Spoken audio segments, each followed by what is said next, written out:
Good evening from New York. I'm Chris Hayes. Well, it looks like Donald Trump gets to keep his lawyer permanently installed as the country's top law enforcement official after all.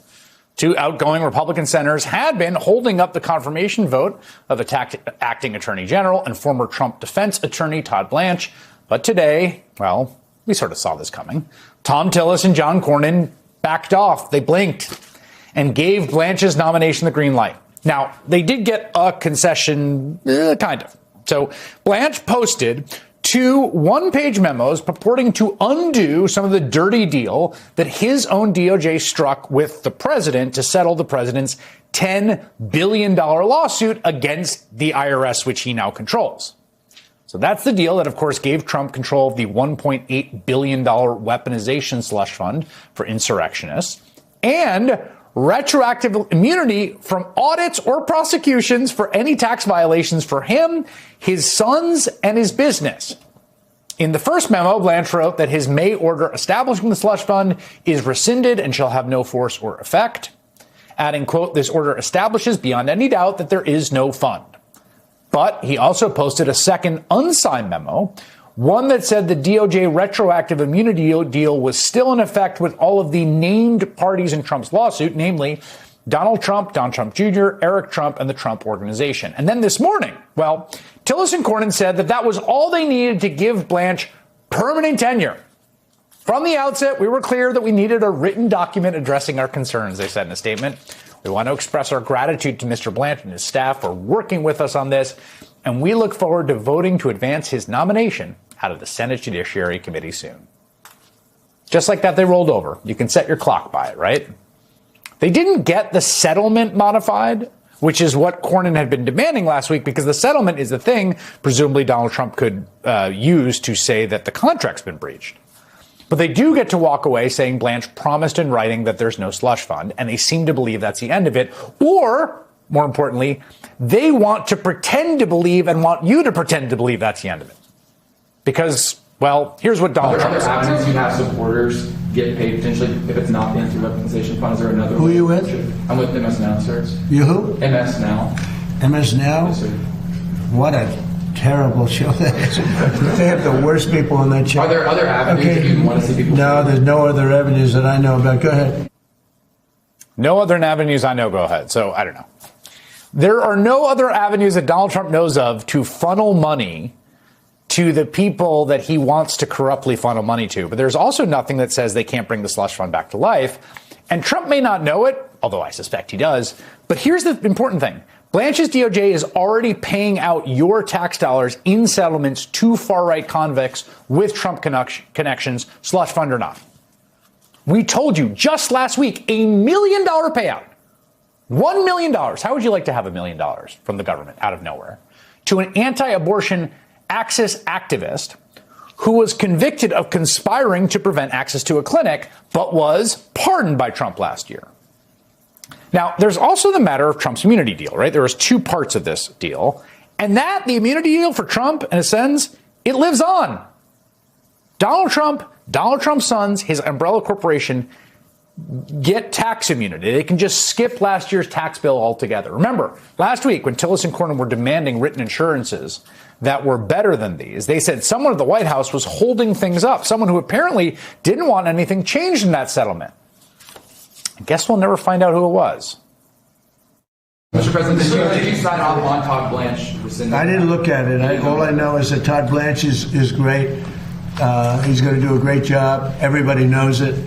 And I understand there's been a sign-off.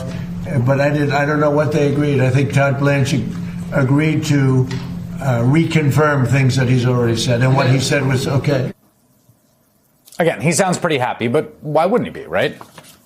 He gets his own personal attorney permanently installed at justice, or at least, actually confirmed. He gets the Republican Senate's affirmative stamp of approval on him. Let's be clear, essentially, and I don't think there's a better way to say this, like robbing the American taxpayer of hundreds of millions in personal and corporate tax liabilities that are hanging over his head. Remember, he's been obsessed with this from the beginning. And he can still pay off some of his weaponization victims out of the Department of Justice till, slush fund or none.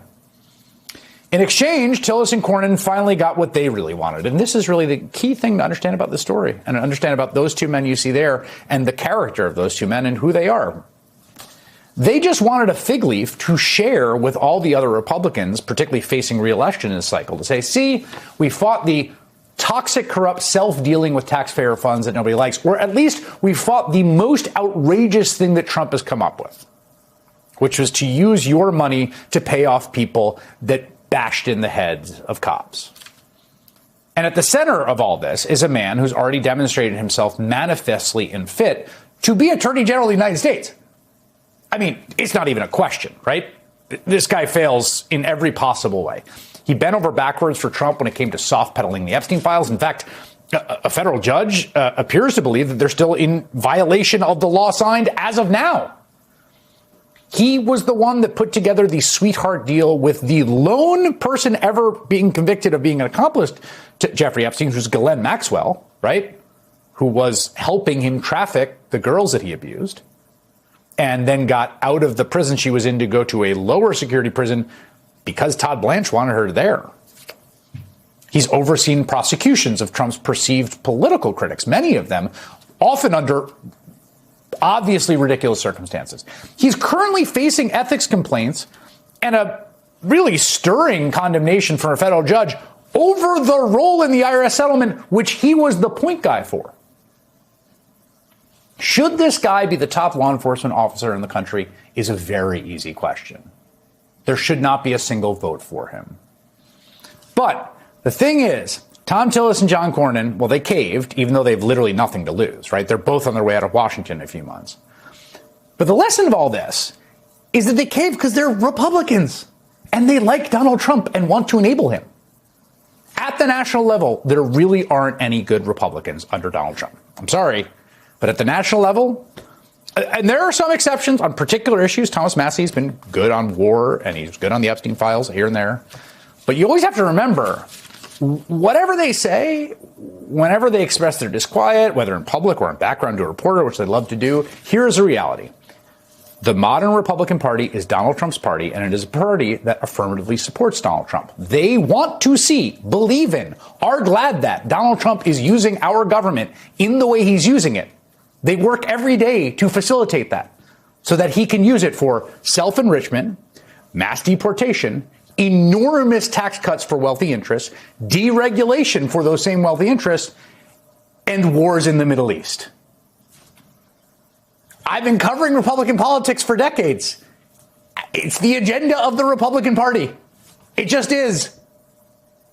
It's not just Trump. The whole party is rotten.